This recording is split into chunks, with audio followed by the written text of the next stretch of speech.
아멘. 오늘 그 용도 형제 오늘 아버님 그 장례 잘 마쳤고요. 장지 다녀왔습니다. 다녀왔고 너무 장례가 잘 마쳐졌고, 그리고 또 더 감사한 거는 그 이번 장례식을 통해서 그 동안에 좀 이렇게 소원했던 가족들, 또 이렇게 가족 친지들의 마음이 화해가 많이 이루어지고, 또 아버님 앞에서 다시 좀 화해하고 그렇게 서로 다시 좀 관계가 많이 회복되는 일이 일어났어요. 그래서 아주 감사하다고, 그렇게 또 기도 제목을 또 감사하다고 또 기도해 주셔서 감사하다고 저에게 알려왔습니다. 아마 내일쯤 또 우리 카톡방에는 용도 형제가 이제 인사를 올리기로 했고요. 그래서 기도해 주시고 또 많이 또 어제 그저께 계속 많이 같이 가주셔서 너무 많은 위로가 됐다고, 저도 감사하고 또 유족들도 너무나도 고마워하고 있습니다. 감사합니다. 자, 우리 인생을 항해에 비유하는 경우가 많습니다. 그죠? 항해에 비유를 하는데, 우리가 항해를 하다 보면 제가 이제 배낚시를 안 하기로 했거든요. 제가 작년에 배낚시를 그렇게 좋아하는 편도 아니었는데 가서 배멀미를 한번 제대로 했습니다. 배멀미를 제대로 해서 이제 제가 이제 하나씩 이제 못 한다고 말씀드렸잖아요. 지난번에 놀이동산도 이제 끝났구나 그랬는데 배낚시도 이제 끝났습니다. 이제 집채만한 파도가 있었던 것도 아닌데 이제 그 멀미가 나가지고 제가 속이 약해졌는지 그렇더라고요. 우리의 인생이라는 배 이제 우리의 인생을 비유할 때 잔잔한 바다를 만나기도 하지만 이제 파도를, 집채만한 파도를 만나기도 하죠. 그게 우리가 당하는 고난이라고 우리가 얘기할 수 있을 겁니다. 지금 야고보는 우리에게, 이 성도들에게 그 고난이라는 파도를 만났을 때 어떻게 해야 되는지에 대해서 이야기하고 있습니다. 1장 1절은 인사말이었잖아요. 우리가 지난주랑 지지난주에 보았듯이 야고보가 흩어져 있는 12지파에게 문안하노라. 1장 1절은 이제 인사말이니까 2절부터 사실은 본론이란 말이에요. 근데 2절 들어가자마자 뭐라 그러냐면은 시험을 당하거든 기쁘게 여기라, 이렇게 얘기를 합니다. 그만큼 지금 이 편지를 받고 있는 그리스도인들이 시험을 당하고 있는 어려운 상황이라는 것을 우리에게 간접적으로 보여주는 거죠. 믿는 사람들이 만나는 시험에는 여러 가지 특징들이 있습니다. 오늘 본문에 나온 것들이 있어요. 하나는 먼저 시험의 대상은 누굽니까? 어떤 성도가 시험의 대상이 될까요? 여러분, 어떤 성도가 시험의 대상이 됩니까? 어떤 성도요? 믿음이 약한 성도요? 어떻게 생각하세요? 시험의 대상이 안 되는 성도가 있을까요? 없죠. 없습니다. 시험의 대상은 그러니까 모든 성도입니다. 모든 성도예요. 오늘 성경은 너희가 시험을 당하거든 그렇게 얘기하잖아요. 그러니까 우리가 시험을 선택하는 게 아닙니다. 그죠? 시험을 당하는 거예요. 시험이 우리를 찾아옵니다. 구원이 인종과 성별과 사회적 지위와 상관없이 모든 사람에게, 모든 믿는 자에게 임하는 것처럼 시험도 인종도 상관없고 경제적인 것도 상관없고 모든 믿는 자들에게는 시험이 있습니다. 믿음이 좋다고 해서 시험을 피합니까? 아니요. 지식이 많다고 해서 시험을 피합니까? 아니요. 부자라고 해서 시험을 피합니까? 아니요. 목사하면 시험을 피합니까? 아니요. 그 어떤 사람도 시험이 피해가지 않습니다. 그 누구도 예외가 없어요. 그러니까 우리가 시험을 당할 때, 시련을 당했을 때 하나님 왜 나에게만, why me라고 하잖아요. 왜 하필이면 저에게만 이런 아픔을 주십니까? 라고 여쭤볼 필요가 없습니다. 그렇게 불평할 수가 없어요. 왜요? 모든 사람이 아픔을 겪기 때문이에요. 믿음의 시험은 어떤 성도도 피해갈 수 없기 때문이에요. 물론 각 사람이 만나는 시험이 동일하지는 않을 겁니다. 어떤 사람은 좀 더 깊고 좀 더 어려운 시험을 당하시는 분들이 당연히 계시죠. 어떤 사람들이 겪는 시험은, 우리가 시험은 이렇게 객관적으로 판단하는 게 쉽지는 않지만, 누가 그러잖아요. 다른 사람 훨씬 아픈 것보다 내 손톱 밑에 가시가 더 아프다고 주관적으로 느끼는 시험이 더 크다고 하지만, 그래도 우리가 어느 정도는 볼 때 시험에 경중이 있다고는 하지만, 그래도 모든 사람이 그 시험 앞에서 약해진다는 거는 다 똑같은 거죠. 그러니까 나에게 시험이 오는 것을 이상히 여기지 말라는 거예요. 베드로 사도도 나중에 그 이야기 합니다. 형제들아, 너희에게 시험이 오거든 이상히 여기지 말라, 그렇게 이야기합니다. 높은 뜻 숭일교회 목사님이셨던 김동호 목사님이 이제 암에 걸리셨잖아요. 아직까지도 투병하시면서 말씀을 전하시는데 처음엔 그렇게 기도하셨다는 거예요. 처음엔 암 판정을 받으시고는 억울해서 하나님 왜 접니까? 그렇게 기도를 하셨다는 거예요. 근데 그렇게 계속해서 기도를 하시다가 드는 마음이 너는 왜 안 돼? 이 마음이 딱 들었다는 거예요. 너는 왜 안 돼? 너는 왜 암에 걸리면 안 돼? 이 마음이 기도를 하시다가 하나님 왜 하필이면 제가 지금 막 해야 될 일도 많고 왜 제가 이런 암에 걸려야 합니까? 라고 기도를 하시다가 그 기도 속에서 하나님의 마음을 품은 게 너는 왜 예외라고 생각하냐라는 마음이 확 들어왔다는 거예요. 그리고 그 암에 대한 불평에서 해방되셨다라고 이야기를 합니다. 아, 그렇지. 왜 나는 암에 걸리면 안 된다고 생각했을까? 나도 똑같은 사람인데, 나도 누구는 암에 걸려도 되고 누구는 걸리면 안 되고 하는 사람이 어딨나. 내가 걸린 것도 그걸 원해서는 아니지만 내가 걸린 것도 불평할 수는 없겠구나. 그렇게 깨달으시고 기도 내용이 바뀌었다고 하시는 거예요. 그 누구도 시험에서는 면제되지 않는다는 것을 다시 한번 기억하신 거죠. 그렇기 때문에 우리가 내가 시험을 당할 때 하나님 왜 저한테 이런 일이 일어납니까? 라고 불평할 수 없듯이 다른 사람이 시험을 겪을 때 그 사람을 우리가 함부로 판단하거나 아, 저 사람은 믿음이 약해서 그래, 저 사람은 뭔가 죄를 지어서 그럴 거야 라고 함부로 판단하거나 정죄하는 일이 있어서는 안 되죠. 시험은 누구나 당합니다. 모든 사람은 시험을 피해갈 수가 없는 거죠. 또 이 당하거든이라는 동사를 보면은요, 이 당하거든이잖아요. 이 당하거든, 너희가 시험을 당하거든이라는 이 구절은 다르게 번역하면 너희가 시험을 당할 때마다 이렇게 번역할 수 있습니다. 그러니까 어떤 사람은 시험을 당하고 어떤 사람은 안 당하는데 너희가 혹시 당하거든 그런 뜻이 아니고요. 이거는 좀 더 맞게 하면은 이제 가정법이라고 하잖아요. 헬라어 가정법이라고 하는데 모든 사람은 시험을 당한다. 그런데 그 시험을 당할 때는 이런 뜻입니다. 시험을 당할 때마다라는 거는 결국은 시험의 때가 따로 정해져 있지 않다는 겁니다. 여러분, 은혜가 떨어질 때 시험을 당합니까? 맞죠? 그럼 은혜가 충만하면 시험을 안 당합니까? 그것도 아닙니다. 은혜가 떨어졌을 때 시험을 겪고 넘어지는 사람들이 있지만 또 은혜가 충만할 때 마귀의 시험도, 마귀의 역사도 강해진다. 하나님의 은혜가 강해질 때 마귀의 역사도 강해진다는 말도 있잖아요. 왜요? 은혜가 강할 때 이제 넘어뜨리고 시기하고 질투하고 어떻게든 은혜를 빼앗아 가려는 시험도 있단 말이죠. 그러니까 때도 정해져 있는 게 아니에요. 초신자 때 우리가 시험을 많이 당합니까? 그럴 수 있죠. 근데 그러면은 나중에 믿음의 연륜이 깊어지면 시험을 안 당합니까? 그것도 아니죠.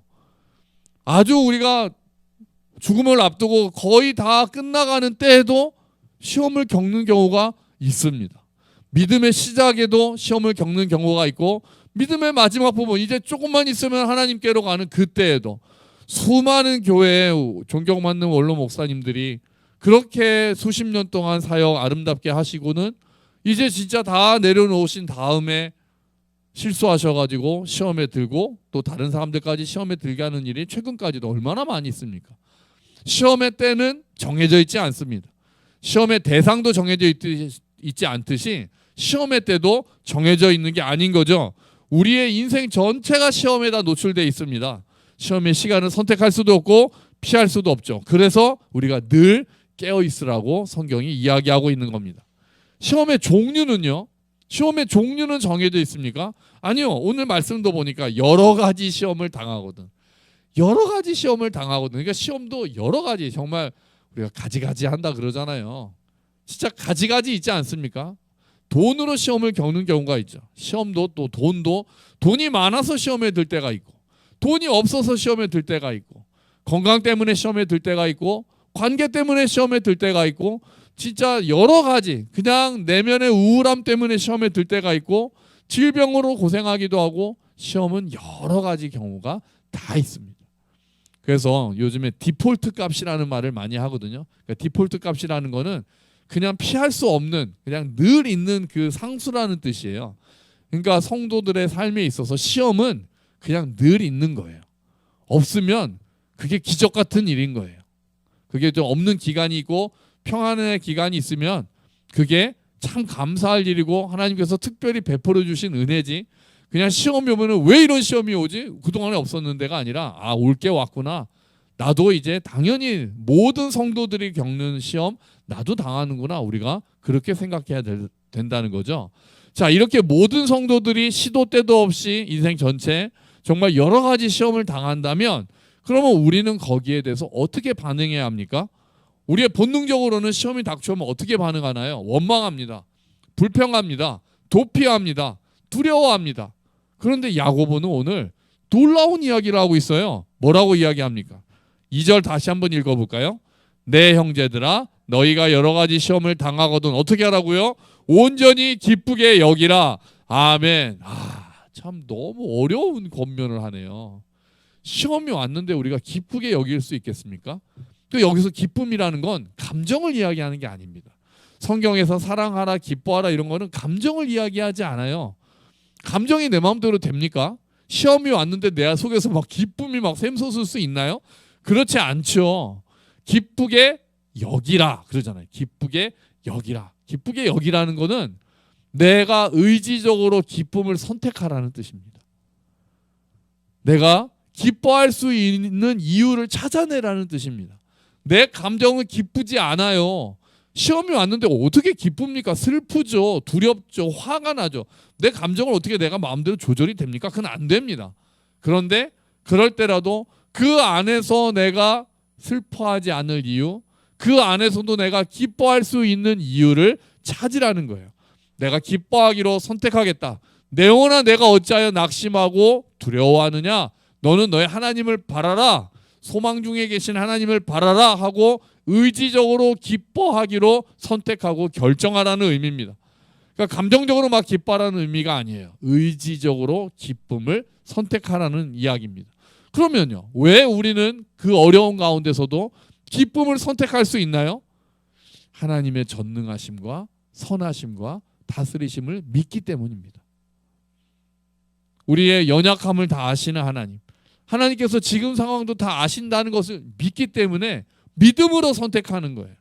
우리의 아픔과 눈물도 아시고 우리의 연약함도 다 아시는 하나님께서 이런 고난을, 이런 시험을 허락하셨다면 그 안에 하나님의 어떤 뜻이 있을 수 있고 또 이 고난조차도 하나님께서 이 안에서 선을 이끌어내실 수 있다는 것을 믿기 때문이죠.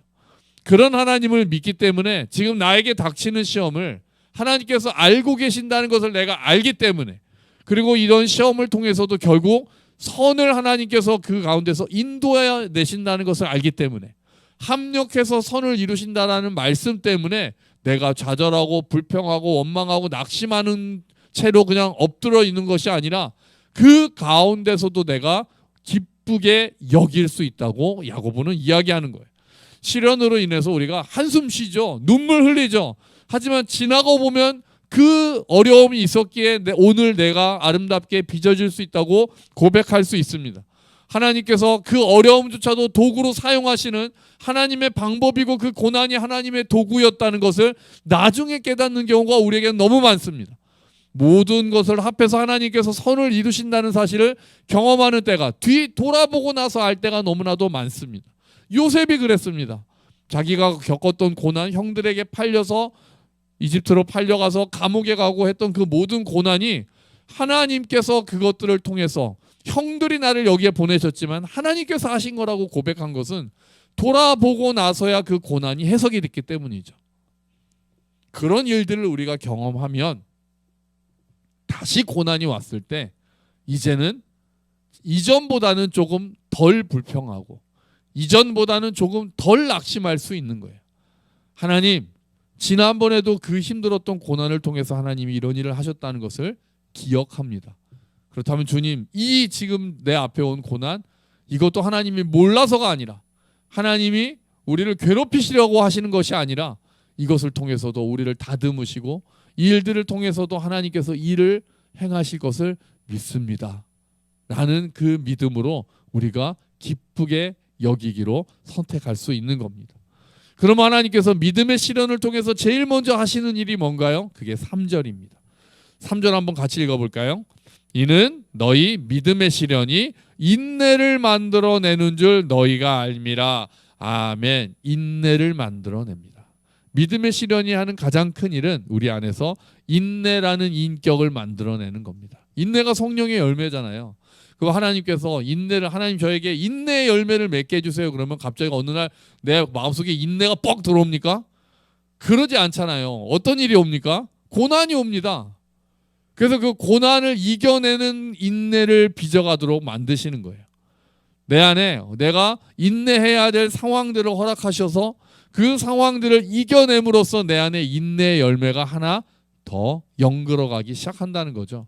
믿음의 시련이 우리 안에서 인내를 점점 더 만들어낸다는 겁니다. 금광에서 원석을 캐낸 다음에 그것이 그대로 순금이 되는 것이 아니라 뜨거운 용광로를 통과해야지 순금이 되잖아요.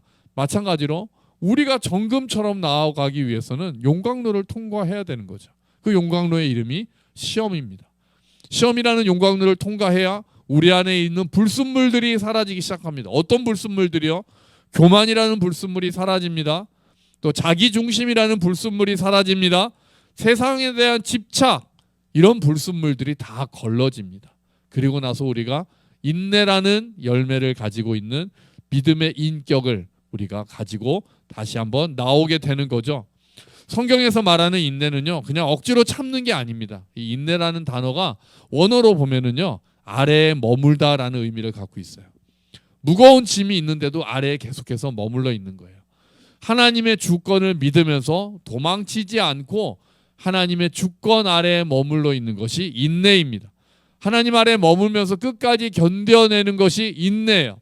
하나님은 우리를 고생시키시려고 우리에게 시험을 허락하시는 것이 아닙니다.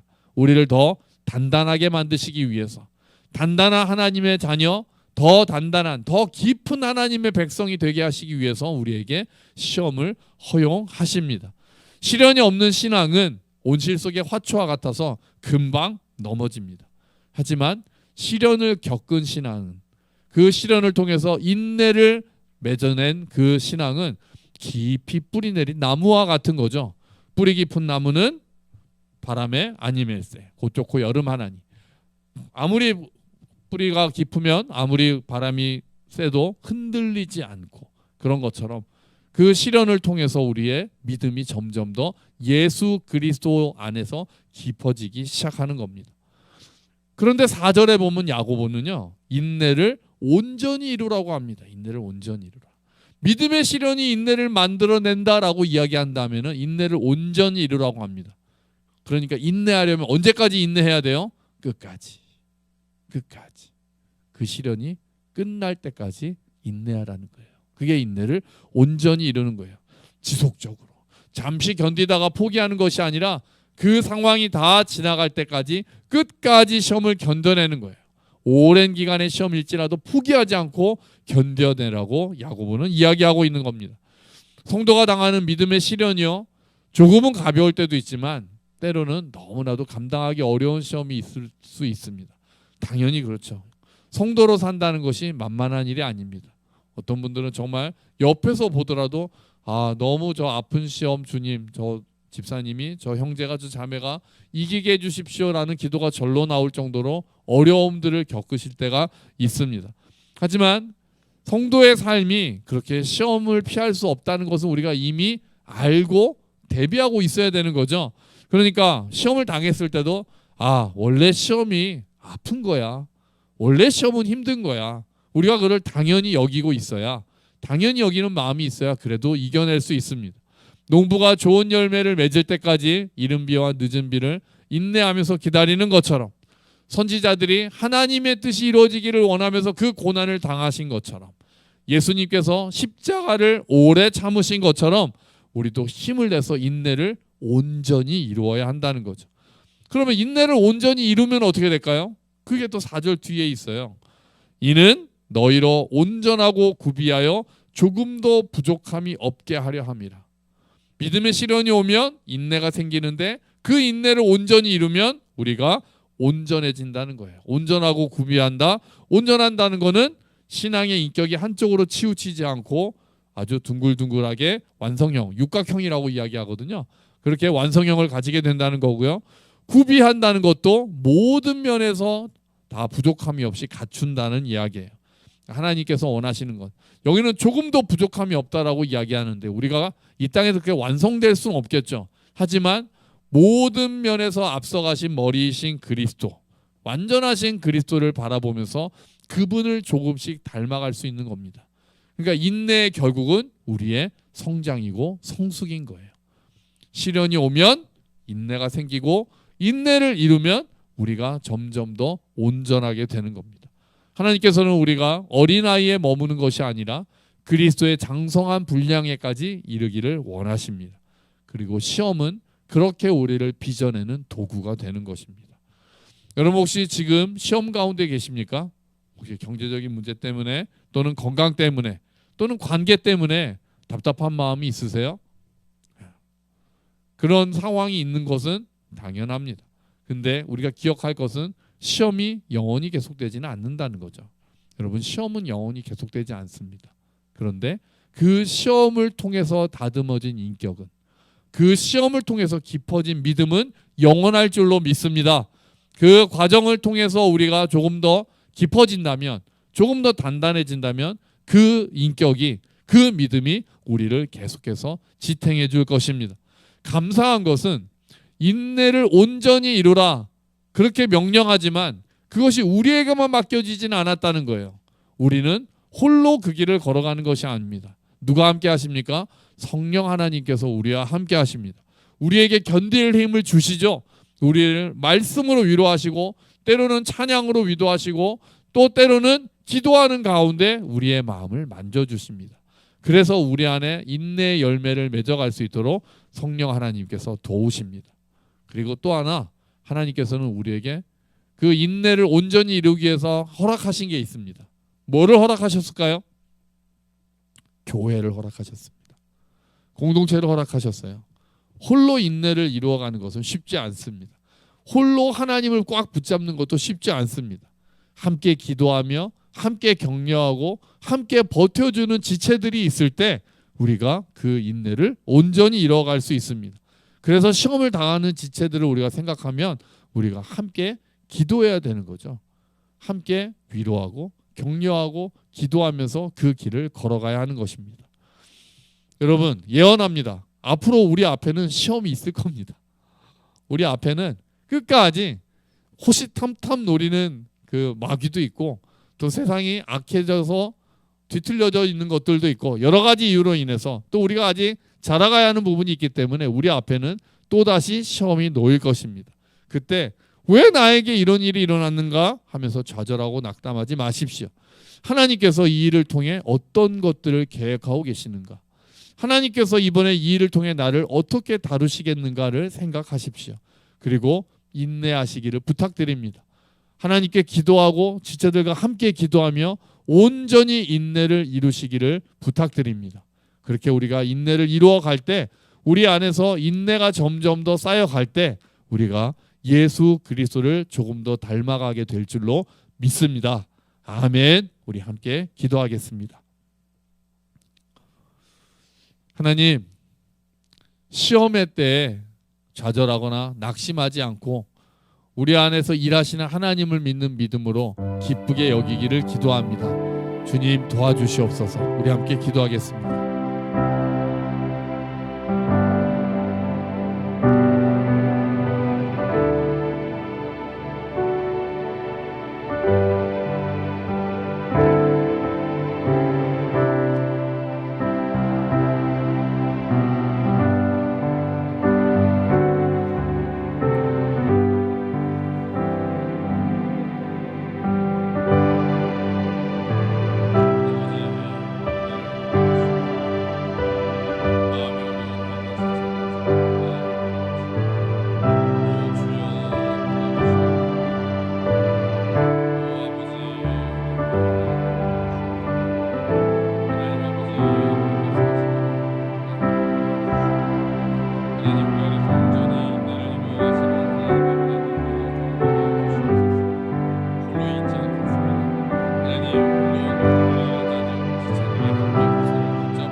하나님 아버지,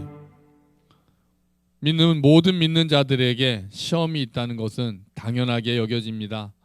너희가 시험을 당하거든, 그것도 여러 가지 시험을 당하거든 온전히 기쁘게 여기라는 말씀으로 우리 모든 믿는 자들이 항상 시험 앞에 있다는 것을 고백합니다.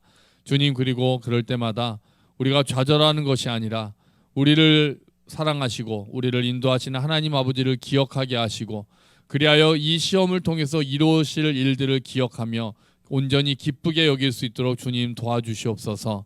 주님, 이 과정들을 통해서 우리가 더 단단해지길 원합니다. 우리가 더 깊어지길 원합니다. 우리 안에 인내의 열매가 맺히기를 원합니다. 그리고 그렇게 인내를 온전히 이루어 우리가 조금 더 예수님을 닮아가는 성숙한 인격, 단단한 믿음을 가지길 원하오니 주여 은혜를 베풀어 주시옵소서. 주님, 우리가 모두 연약합니다. 주님, 그래서 시험이 오면 많이 힘듭니다. 낙심이 됩니다. 주님께서 우리의 연약함도 이미 아십니다. 주님, 우리가 지체들이 시험을 당할 때마다 옆에 있는 우리 지체들이 함께 기도할 수 있도록 도와주시고, 홀로 견디는 것이 아니라 정말 우리와 함께 하시는 성령 하나님 손 꼭 붙잡고 그 모든 시험을 이겨낼 수 있도록, 그래서 온전히 인내를 이루어내는 우리 모든 식구들 될 수 있도록 주님 도와주시옵소서. 예수 그리스도의 이름으로 기도합니다. 아멘.